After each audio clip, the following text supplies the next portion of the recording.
to look into a crystal ball, if we see meaning in what each of the individuals are saying here in terms of what broadband, access in rural India can do, I will show you what that crystal ball looks like.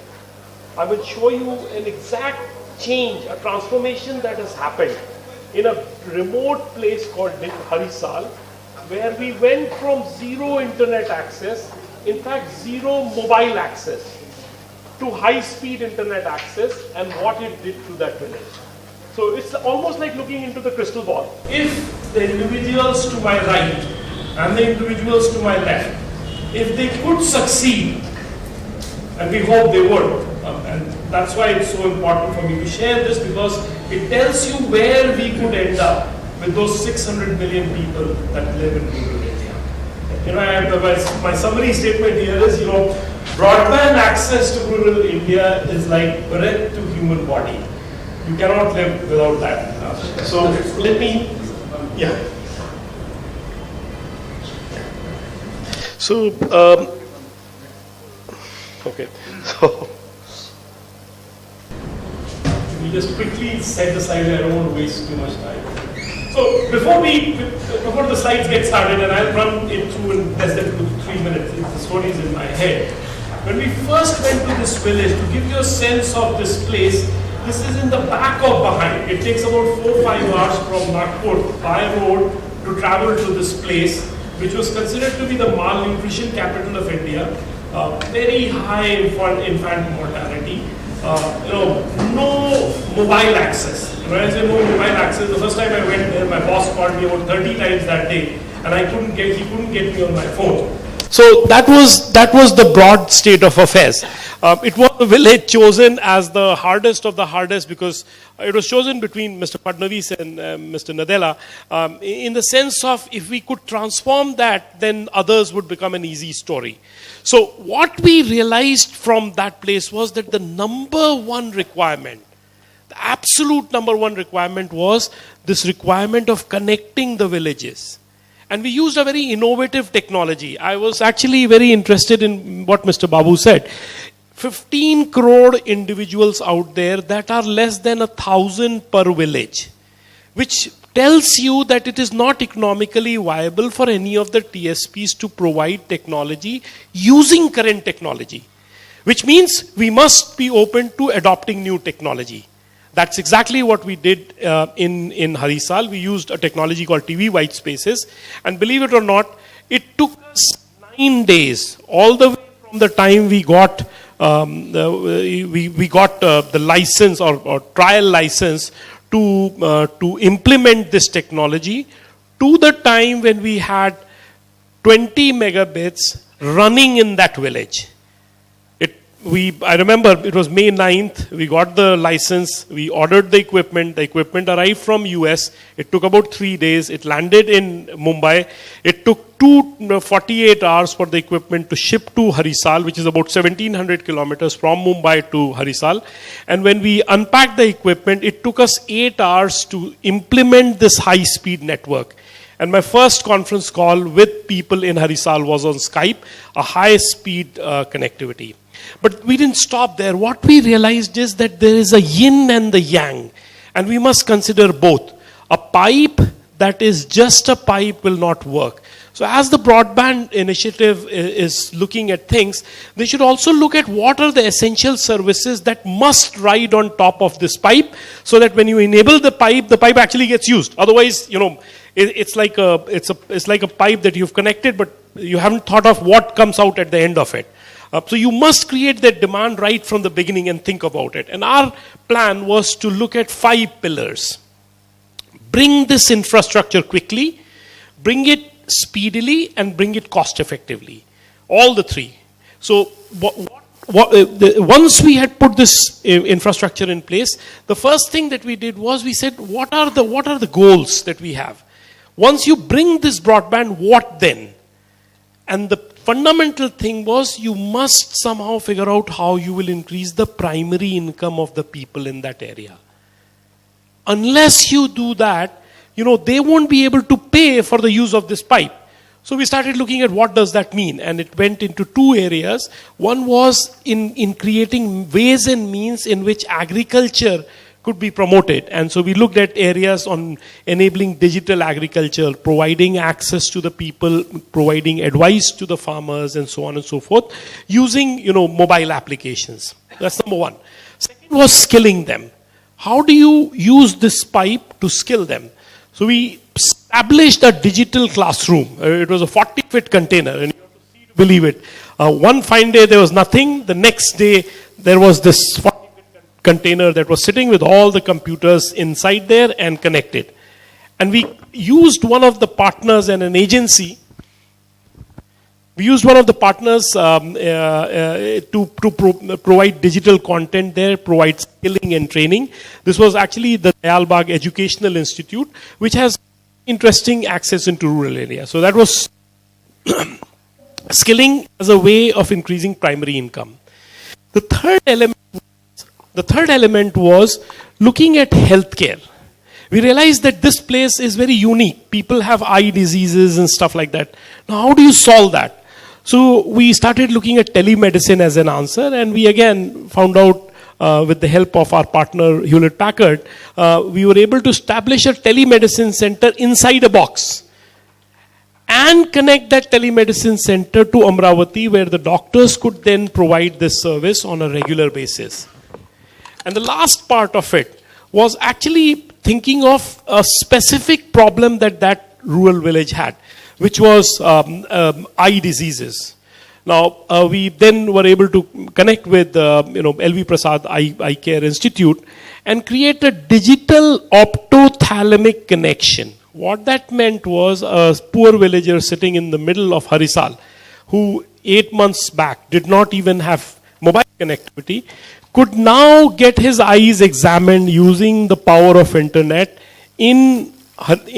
by a doctor in Hyderabad. And so the reason why I'm mentioning all this is the all that future did on one simple fact, and that fact is broadband access. Without that enabling function,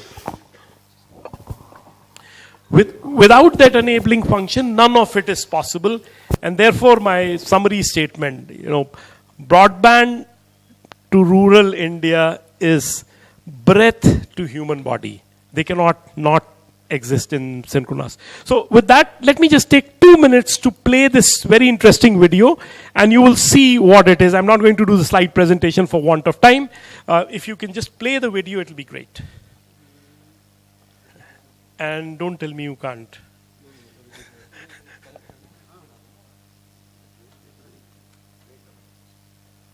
हरी साल हाँ video बस video चला दीजिए because time कम है हाँ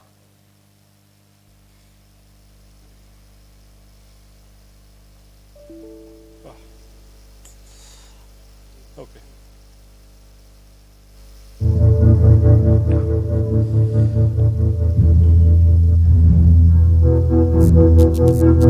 हरिसाल एक जंगल क्षेत्र में आने वाला साधारण गांव है। उसके आगे पीछे 50-50 किलोमीटर तक कुछ भी नहीं है ट्रैवल के साधन। काम करने के लिए कुछ चीज नहीं है ऑप्शन। ऐसे भाग गया बेचारा काम कर, कहाँ यहाँ भूखा रहेगा। आधा से ज्यादा गरीबी में मर जाते और क्या।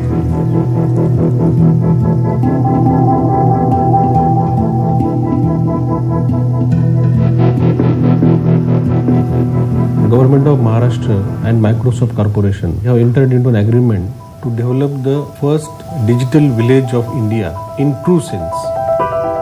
We chose a village which is most challenging in the entire state, known for the malnutrition and infant deaths. Digital करने के पीछे सरकार का एक ही धोरण है। ये पूरे 52 गांव इसके आसपास है। ये गांव को अगर हम डिजिटल बना देंगे तो वही बाकी के गांव भी सुधर सकते हैं।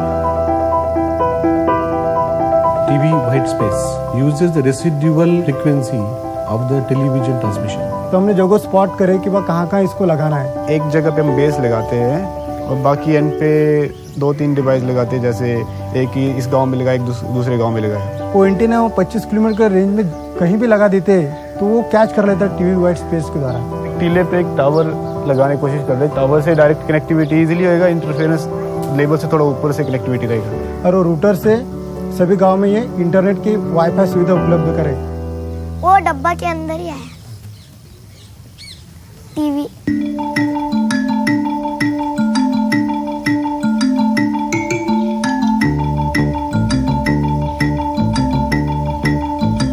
It is robust, it is continuous, it is regular, सस्ता वाला इंटरनेट। इसके पहले तो ना टावर चालू रहता था ना कुछ भी नहीं। ये अभी यहाँ पे नया नेटवर्क खड़ा हुआ है, टावर जैसा, जब से थोड़ा चल रहा है मोबाइल। पहले नेटवर्क नहीं था तो हम यहाँ से 1 किलोमीटर दूरी पे जाते थे, वहाँ से कॉल करते थे। 1 MB डाउनलोड करने के लिए हमको 10-20 मिनट वहाँ रुकना पड़ता था।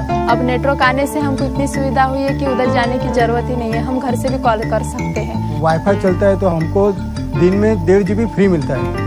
But what after getting connectivity? That answer lies in the Harisal project.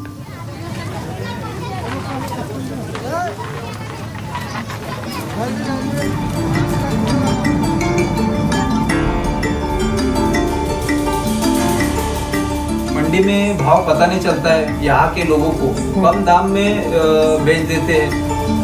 जो मार्केट है जैसा अमरावती अकोला का अगर भाव पता चल गया तो वो अपना माल ज्यादा दाम में बेच सकेंगे।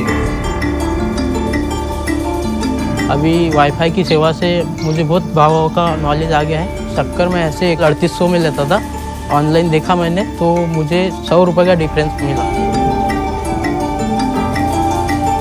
गाँव में मालूम पड़ा था कि यहाँ पे ICT कोर्स आया है, तो हमने यहाँ एडमिशन ली। कुछ नया सीखने को मिल रहा है। ऑनलाइन वगैरह जो भी माहिती देखना है मुझे नौकरी के लिए या कुछ भी, तो मैं देख सकती हूँ।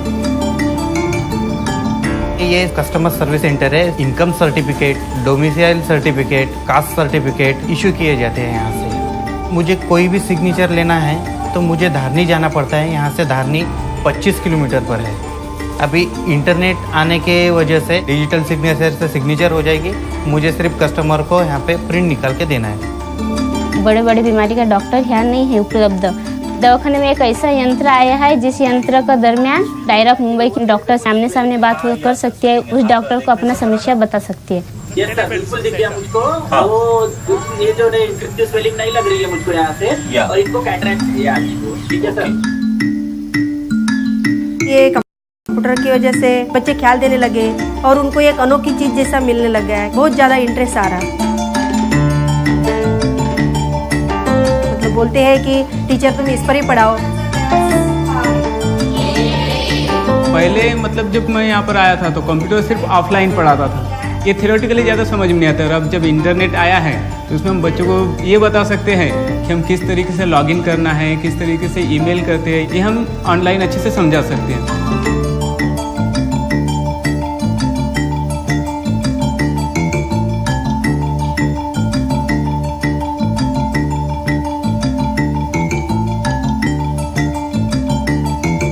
तो ऐप्स के द्वारा खेती के संबंधित जो भी जानकारी है, खाद कौन सी डालना है, कैसे डालना है, उसकी सब जानकारी गांव में देते हैं। जब डिजिटल बोर्ड लगेगा उससे गांव के जो शेतकारी है उनको बहुत फायदा होगा।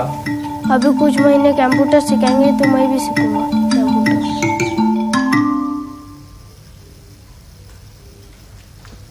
So there you have it. If you look into the crystal ball and if you could do it in this village and 70 villages around it, and the government of Maharashtra has taken the effort to take the work that we have done in this cluster of 70 villages to the 1,000 villages.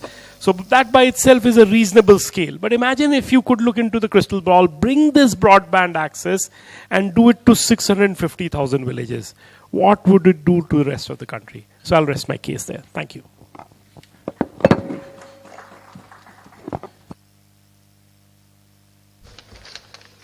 Thank you, sir, for a very, very interesting reality presentation. And I think talking of what technology can deliver to meet our requirement, I think it would be appropriate to go on to listen to Mr. Justino Arvindakshan, Tejas Networks. He's architect technology there in Tejas. And he's a BTech from NIT Calicut, Masters from IISc, Indian Institute of Science, Bangalore, joined Tejas and is responsible for deciding the roadmap of the company. He represents the company at ITU and has worked and contributed to the development of standards there. His interests include IoT, COD, SDN, NFV technologies, and actively involved in 5G also. He has filed 16 patents and was awarded the best paper by ETE in 2006. It's a great person we have here to take us forward on this aspect. The question I would like to address to Justino is, noting that you have been contributing to various standards and you're also actively involved in 5G, what role do you think 5G is likely to play in our goal of affordable digital access for rural India? How will it help bridge the divide there? And what do you see as India's role in the development of 5G standards, in development of LMLC technology, and how it will help rural India proliferate broadband? Over to you. Thanks, TV. I'm Justino here. Sure. Oh, sorry. Sorry, I addressed the wrong name. Okay, so I have some slides. If you could Yeah, sure. But it has to be loaded. Have we loaded it? No. Which one, sir? Just sorry. So, which one? So, Arun had Arun. No, it's loaded here, I think. No, it's not. Not loaded? No, not loaded.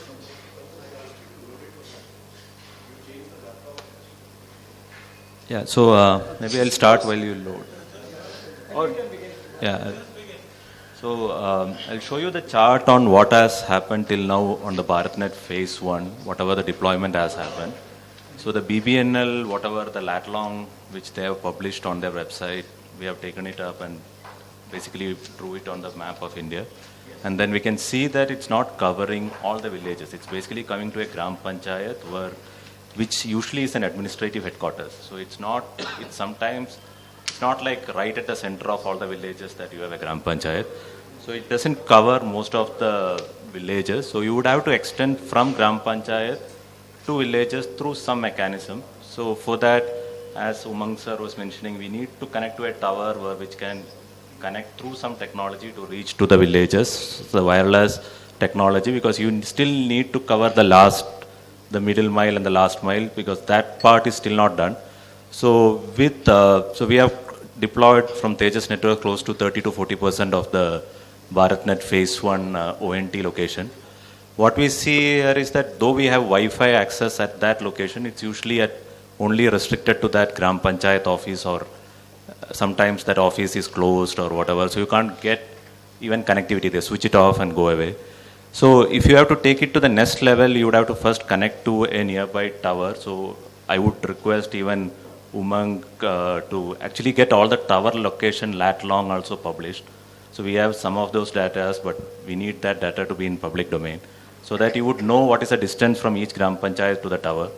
From that location, we could then start what we have been working through TSTSI under the chairmanship of Abhay, is basically to get 5G technology to get right into the village location. So there is something called a rural EMBB test environment, or what they call as a test scenario in IMT 2020.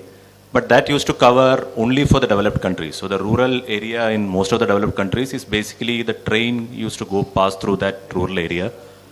But there is no actual rural scenario, like there is no pedestrian usages and all that. So what we have done over the last 1-2 years through ITU WP5D is that we have now got a 5G LMLC requirement added into the ITU IMT 2020 eval standard.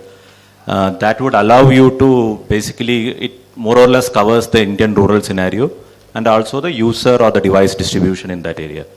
So which has been based on the study we have done based on the census data for all the 2.5 lakh Gram Panchayat and 6 lakh villages, and then also based on the user distribution. I don't. So yeah, I'll share it offline on what the numbers are. So basically, it's like you can. What we are seeing is that in the LMLC requirement, there is now an inter-site distance of 6 kilometers between Gram Panchayat, which you would be covering. Sure.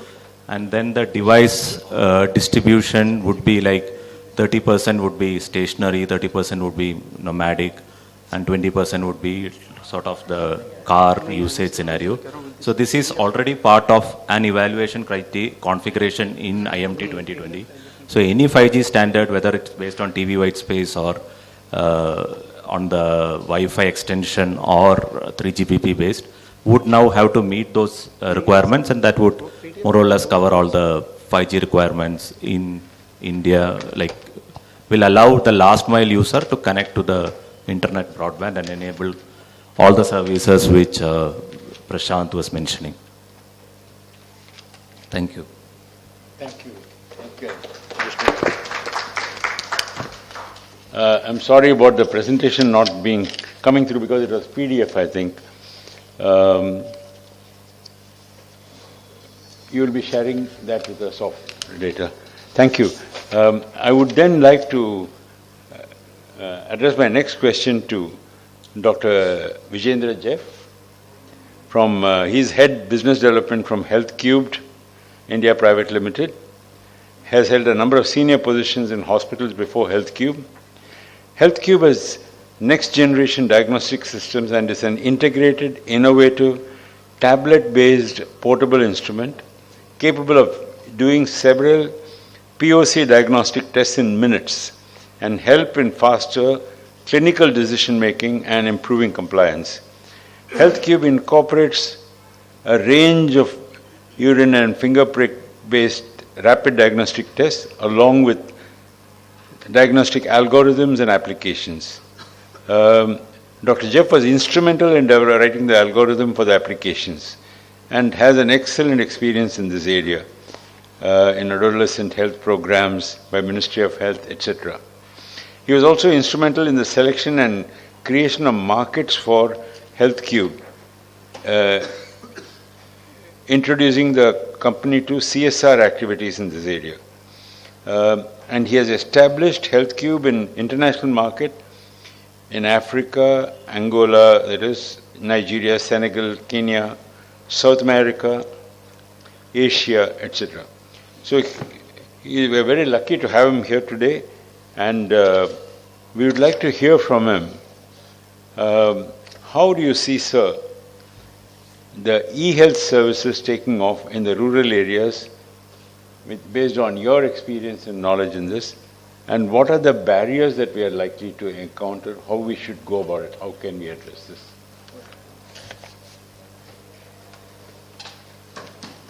Thank you so much.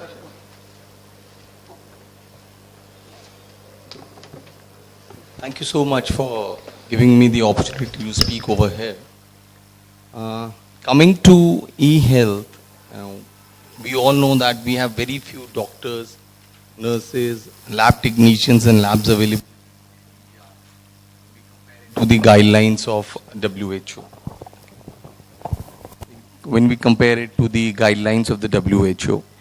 So I've been working in the field of affordable and quality health solutions from many years now. I think the solution to this is definitely the POCT health solutions and telemedicines. The challenges we face, most of the NRHM reports, if we see, there are 3 delays which are causing maximum mortality and morbidity. The 3 delays are: number 1 is identifying the high-risk patient. Number 2 is getting that high-risk patient once he or she has been identified to the health center or a hospital to get the treatment. And third is starting the treatment on that particular patient. With the POCT devices and telemedicine, we can take care of all these 3 delays. We've been doing that through Health Cube, but I'll not speak much about Health Cube. So, if we have POCT diagnostic or health solutions in far-flung areas where there are no doctors, there are no nurses, no labs available, we can definitely identify the high-risk patients, be it a pregnant female who has eclampsia or diabetes or anything else, or any routine patient who is diabetic or hypertensive or anything else. So once we identify these high-risk patient with the help of these POCT health solution, the first delay is taken care of. Second is, if we can pass on the message through use of technology to the health centers that here this patient is a high-risk patient and he's being transferred to your health center, and before the patient reaches the hospital or the health center, they have all the information about that particular patient. We can take care of the second part, the second delay. We've also involved the ambulance services in this, and before the patient reaches the health center, doctor has all the information about the patient, his tests and his medical history. And third is starting the treatment. So if the doctor or the hospital has all the information about that particular patient beforehand, before the patient reaches the hospital, as soon as he reaches there, the treatment is started. Second is telemedicine. So we've been working with organizations like CDAC, which is the only government organization who has developed eSanjeevani, the telemedicine software, who is also using our devices. So there's so many areas, like we've been working in Attur Nagaram, that is in Telangana, where people have never heard of health solutions or health services. They're just not aware how BP is done. They've never been, they've never known their blood group, never their blood sugar, hemoglobin, anything has been checked ever. And first time when we went there, they were surprised to see that, the BP, the sugar, all can be checked there and then. And then, we also providing them telemedicine, and we connecting them to various health centers. So this is what I feel is the second solution which is needed. There's dearth of labs, that's why we have created lots of village entrepreneurs in healthcare. We have created about 30 village entrepreneurs, 30 locations we have created these village entrepreneurs in healthcare who carry these diagnostic devices to the far-flung area where there's no lab available, provide affordable and quality health diagnostics in these areas to people based on the door-to-door type model or a health camp model. And then anybody who's into the high-risk group, they are referred to the health centers, the government health centers or the nearby private hospitals. So these are the few things which I feel e-health can provide and take care of the various delays which are contributing the maximum mortality and morbidity. We've also digitized near about 200 health centers in India where we provide our devices and the health solutions where either they don't have any labs or the labs are in very poor conditions and no tests are performed. So these solutions are used for antenatal care, they used for general OPD, they used, then there is an extension of telemedicine. So we provide our services into 5 parts. First we register the patient, we call it the health access. Then we do the diagnostics based on the symptoms they are presenting with. Then third is the data analytics and data management. So here, always there is a problem of internet. So, we provide them diagnostics to the health centers, to the entrepreneurs. But when it comes to data upload, most of the places there are no internet available. Then when there's no internet available, this data transfer to the doctors, the telemedicine suffers a lot. So if there is easy availability and accessibility of internet, good bandwidth, this whole problem can be taken care of.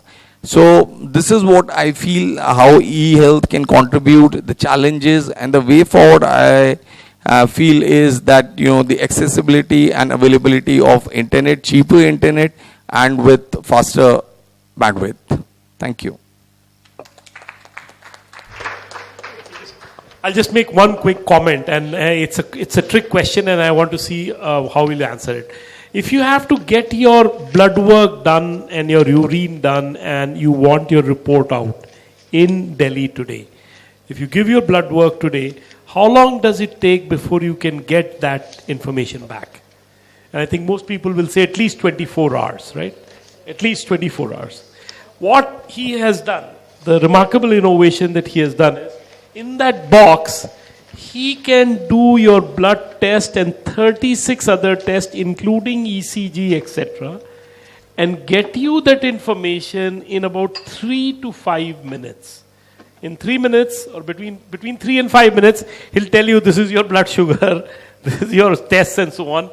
And imagine if you could connect it on broadband, internet, and provide that information ahead of time to the doctor. For a person in rural India, that means the difference between life and death. Because, if you can do your ECG and you're seeing some symptoms, and you tell the ambulance ahead of time that this guy is going to have a massive cardiac arrest, that 10 minutes will make all the difference. And therefore the broadband. Great. Can I just add Why on? don't you show that? You want to show it? So meanwhile, Test us. sure.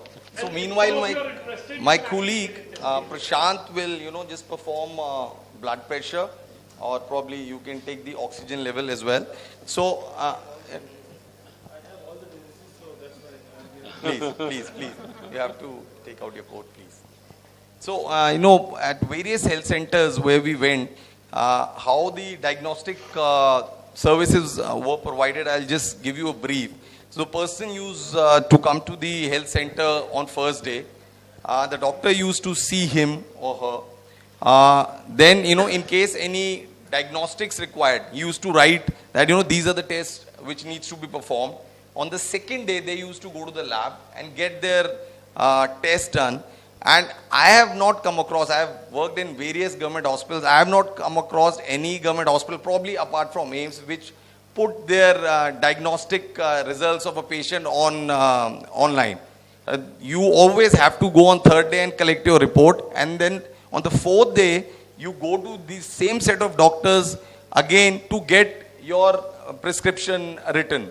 And that's why you go to any government hospital, you see the same set of doctors have their OPDs on Monday, Thursday, Tuesday, Friday, Wednesday, Saturday. So that's the reason. I worked in many places. That's because this is how it works. It takes 3 days for you to get all your tests and your reports. And then on the fourth day, you go to the same set of doctors and get your treatment written. If you're very lucky, they'll not write any test and directly write a treatment. You'll be very happy. You can then, start your treatment on the first day itself. And just by introduction of this small diagnostic device or a POCT, this whole cycle can be changed into 5 to 10 minutes. You go to a doctor has this diagnostic device, he'll perform the basic diagnostic, I'll not say the hi-fi or the advanced diagnostics, and he can just start the treatment there and then, So we've introduced this at many places where, there are no labs available. Even if the labs are available, they take 4 days to give you the report. And just by introducing this small diagnostic solution, this whole time period of 4 days is reduced to 5 to 10 minutes. So my colleague Prashant will give you a small demo, probably 1 or 2 tests, not hold you for long. Chandra is voluntary, is it? Yeah, please. You continue carrying on and then Shekhar can explain how it works. You're finished. Yeah, thank you so much. No, I think one thing which you had said, it's of course terrific the way it will get done in 5-10 minutes. But the biggest advantage of this, I think, is he's going to get it done in his presence in 5 to 10 minutes. In that context, how many of you know about the sync test? Sync test. You have a health background. You know sync test your labs? I learned of this from some doctors. Sync test is, in many of the cases, I'm rather ashamed even to talk about it in public, many of the cases where we go in good faith to labs and give samples, they are generally sync. The minute you go away, some results will come. It's a fact, 2 doctors have told me independently. So only go to a known source and value. And this is something which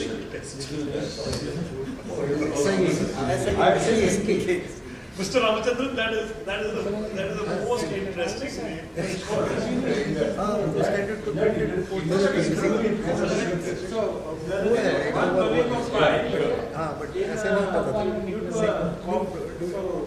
got scared. They told him he has got thyroid cancer, and later it turned out to be a copy and paste error in the lab.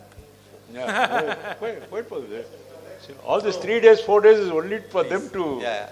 He'll carry on with the demo. So actually that's true, because of the competition, Yeah, exactly. So, they have to reduce their prices, the labs, obviously not the good labs do that, but, the labs have to reduce their prices, and there are a lot of other things involved which, most of us are aware of, the kickbacks and all. So, because of that, this sync testing theory has come into picture. Yeah. So see, whenever. Yeah, please carry on.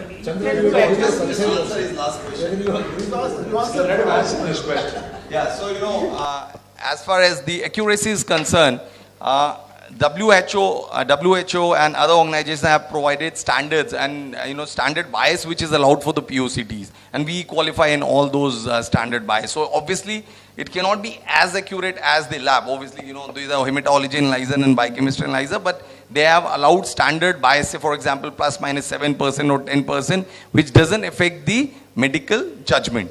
So we qualify in all those standard bias allowed. Thank you. Thank you very much. Thanks a lot.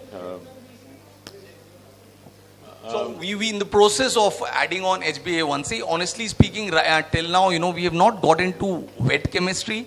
That's because, our main idea is that this can be used by anyone. So that's where we have, created this village entrepreneur in healthcare. So that is then completely defeated. So then we are coming out with one solution which can be used by the lab technicians. So this is a solution which can be used by anyone who's not even from the medical background.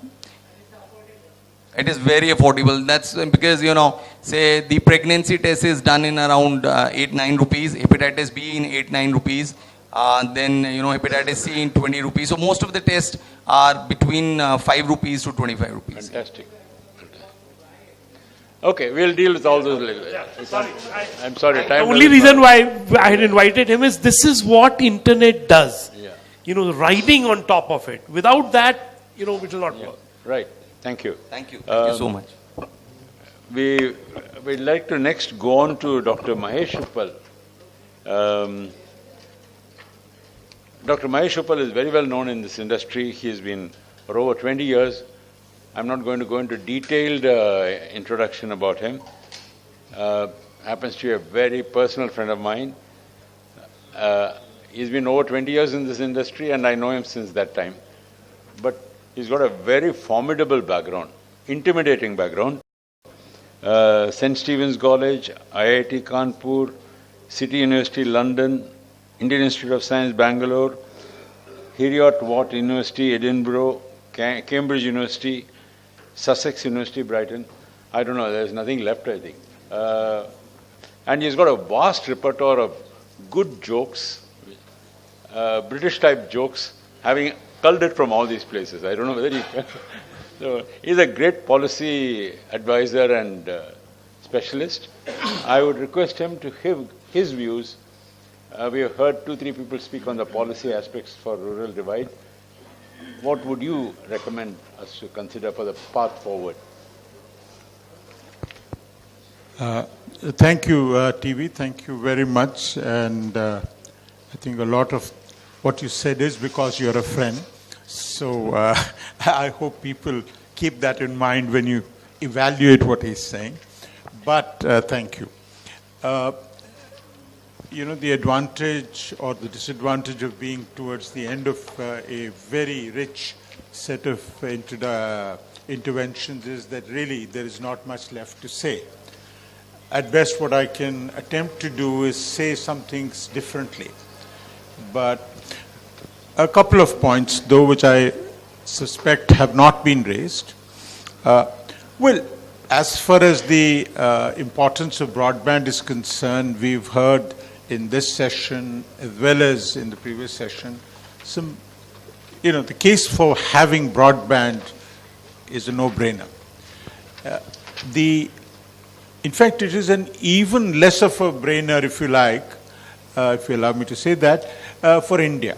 Because remember one thing, that unlike most rural areas in the West in particular, India's, our expectations from broadband are far more diverse than most countries. For the simple reason that, as we heard before, we expect it to substitute for other missing infrastructure. We have challenges in education. We are hoping tele-education and the many things that Microsoft talked about would be of great relevance. We have challenges in health. We've heard some amazing examples of what can be done. And we have challenges in governance. The government talks at length about the virtues of e-governance and also Digital India, etc. So for us, it is absolutely critical that this broadband infrastructure exists and that it is usable. Now, I think one place where I would take a slightly different position is that we've made this point about demand being there. Of course, the demand is there. There is demand for virtually all goodies in the world. Everybody wants good health, good education, good connectivity, etc.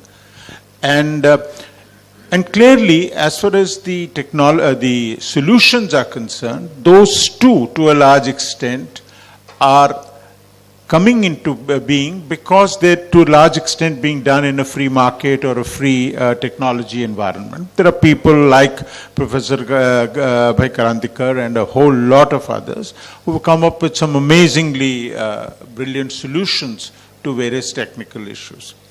Now, so there is the demand, and there is also to some extent some solutions available and others that are being actively being worked on, and certainly not being prevented by the current environment. And I think that is critical. I think the point really is today, in my humble opinion, that we do not have a sufficiently rich broadband ecosystem. We do not have a sufficiently developed market. And what we are talking about is not simply what we should be interested in, my opinion, is not simply whether technology can connect, whether people can pay for it or not. But the point remains that currently, despite all the freedom to innovate in various technologies, etc., our broadband markets remain extremely underdeveloped. And precisely because of that, they remain unattractive for investors. And I think because we have to ask ourselves a very simple question: if the demand is there, and if some solutions are also beginning to be there, what is it that is preventing us from meeting those demands? And I think that is where the role for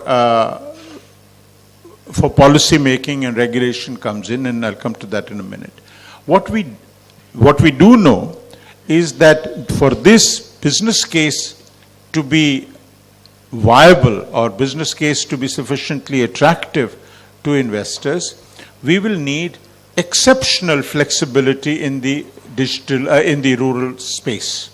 We will need, for instance, whether it is the CSC that we have been talking about, whether we're talking about other entrepreneurs, we will need for them to have sufficient flexibility to do whatever it takes to be able to deliver these services and solutions.